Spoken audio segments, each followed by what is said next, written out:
correct myself. This is the first verse, very, very popular. I think all of them know this. I will read slowly, then kindly repeat after me. I will read again very slowly. Okay. This first chapter, Arjuna Vishada Yoga. It starts with Dhritarashtra Vacha. As you know, there is only one verse from Dhritarashtra of the 700 or 701 verses. One additional verse in chapter 13. It is 701, otherwise it is 700. First chapter has 47 verses, of which only one verse is from Dhritarashtra. Sanjaya takes over, then Arjuna comes. Lord Krishna does not speak in verse 1, chapter 1, even chapter 10 also, chapter 2. Actually, effectively, Gita discourse starts with verse 11. So initial are more like the background. Now we can know why it is called Vishada Yoga, Arjuna's despondency. It is called despondency because it reflects our state of mind. We are always in a confused state of mind. We have our own problems. We start worrying about these problems. So this gives a very good background of our own situation, which Lord Krishna is able to understand and tackle. Okay. Hari Om Dhritarashtra Uvacha. You can repeat. Dhritarashtra Uvacha. Dhritarashtra Uvacha. Okay, now the verses I am reading. Dharma Kshetre Kurukshetre. Dharmakshetre Kurukshetre Samaveta Savaha Mamakaha Pandavaschaiva Mamakam Kimakurvata Sanjaya. Let us try to read, break it up into word to word and try to read in same sequence.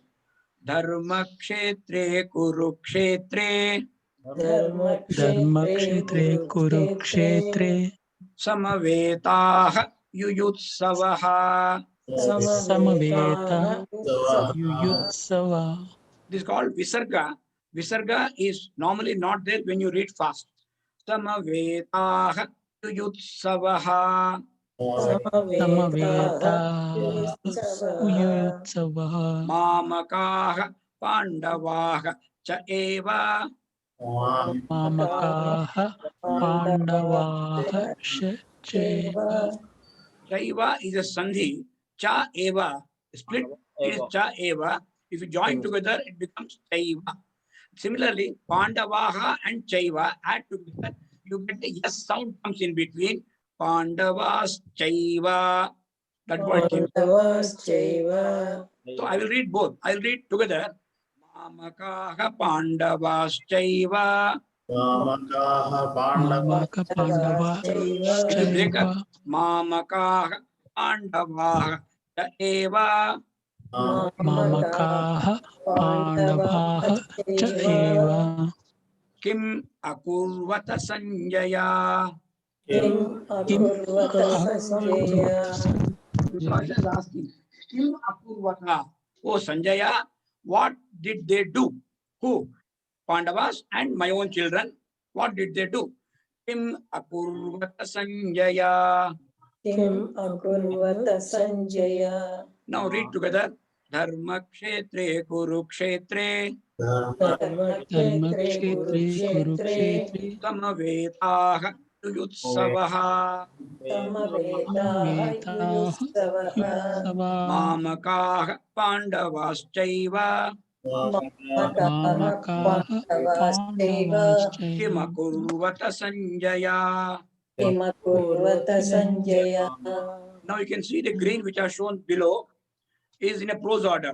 Sanjaya means, oh Sanjaya, Sanjaya. Dhritarashtra is asking Sanjaya, Sanjaya, Dharma Kshetre Kurukshetre Samavetaha Yuyutsavaha. In the Kurukshetra field, which is actually Dharma Kshetra, Samavetaha Yuyutsavaha. Those children of mine and Pandavas who have assembled together in the battlefield. Now he's asking, Kim Akurvata, what did they do?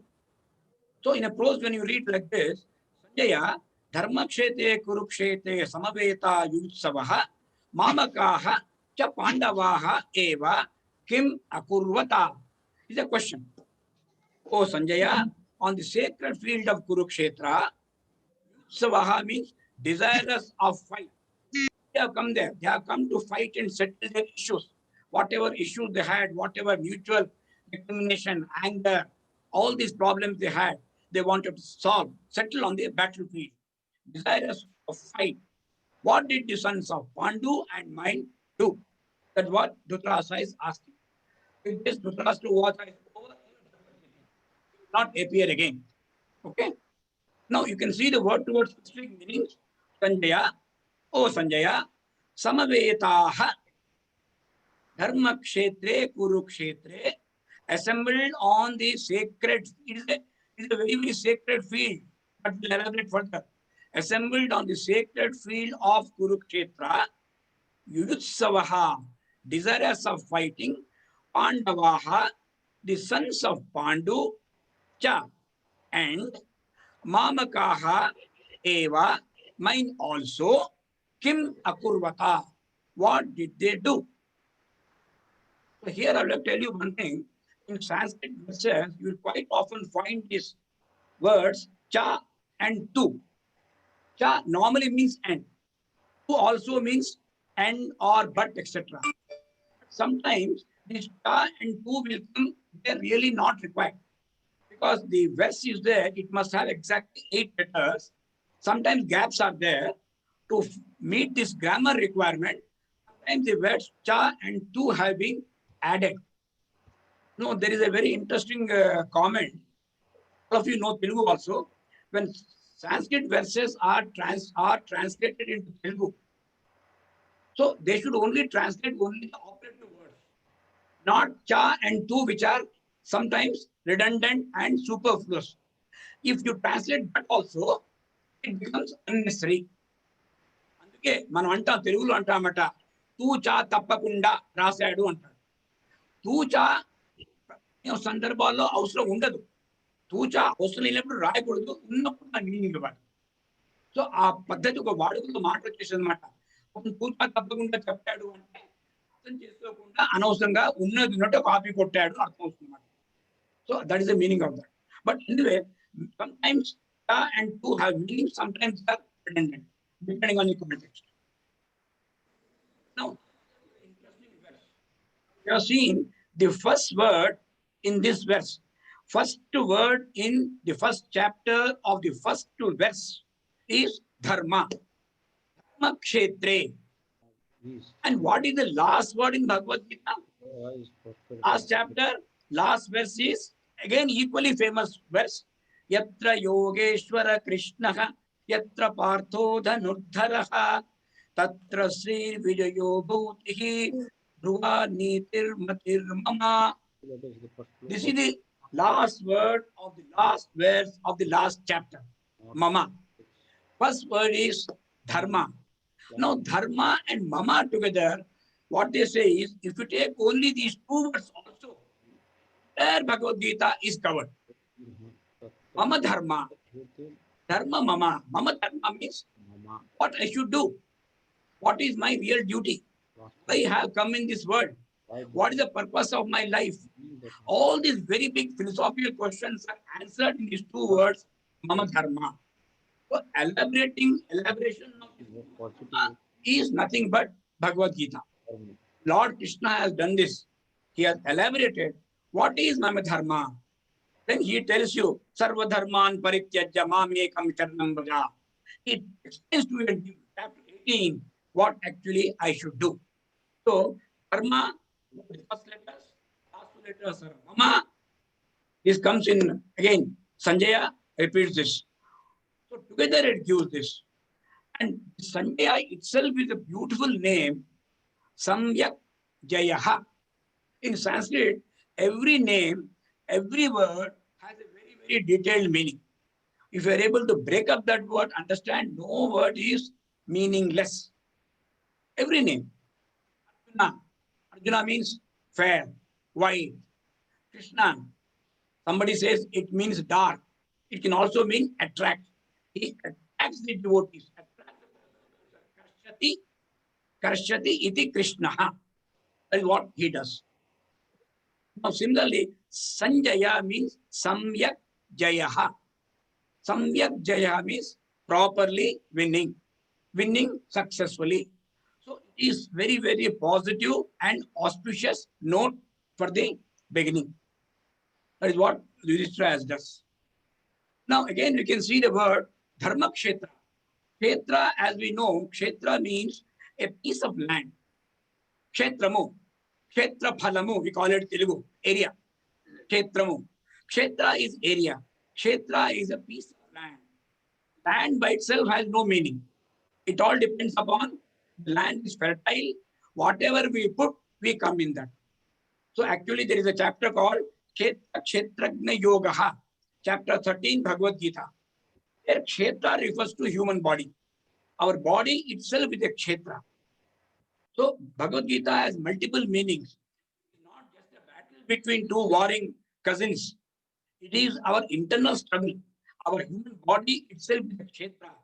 In which constant fight is going on between the positive and the negative tendencies, between good and evil, denoted by Pandavas and Kauravas. Unfortunately, good are few, villains are more, as you can see everywhere. So Pandavas are only 5, Kauravas are unlimited, a big number. A big number normally in our scripture, it does not mean exactly 100. It means a big number, very big number compared to 5.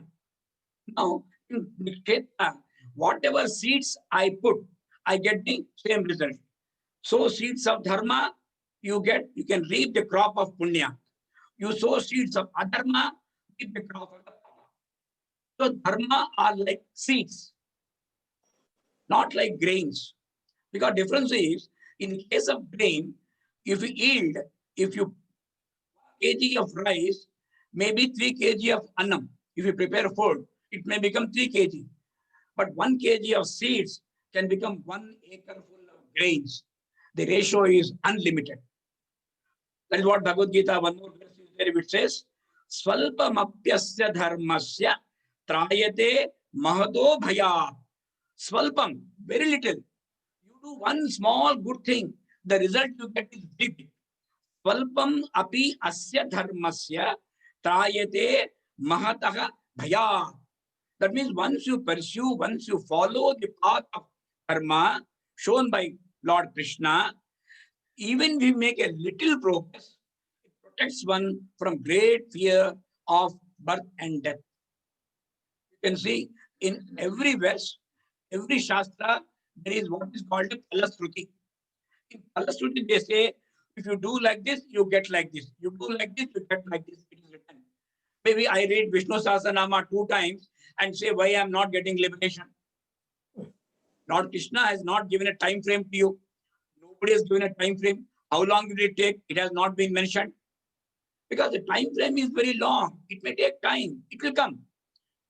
Our time is not limited to this lifetime. We don't know how many lifetimes already we have had and how many janmas we are going to take. No idea. So, but we should pursue the path of dharma slowly, surely, and in the right direction. He will take care of that. That's what we should do. Now, again, I told you, every name has a great meaning. Like Sandhya, Dhritarashtra also has a very simple meaning. Dhrita Rashtra. Rashtra means a kingdom. Dhrita means holding. Dhritarashtra is one holding firmly to the kingdom. That too, when there is ambiguity in his right to do so. If you know Mahabharata, in Mahabharata, the normal principle is the eldest son becomes the king, provided he is physically, mentally, intellectually able of taking the responsibility. In the case of Dhritarashtra, he was born blind. So he was not made the king. The king was Pandu. His younger brother Pandu was made the king. Only when Pandu met unfortunate death, Dhritarashtra took over till the children of Pandu become grown up. So that is the rule, that is the procedure.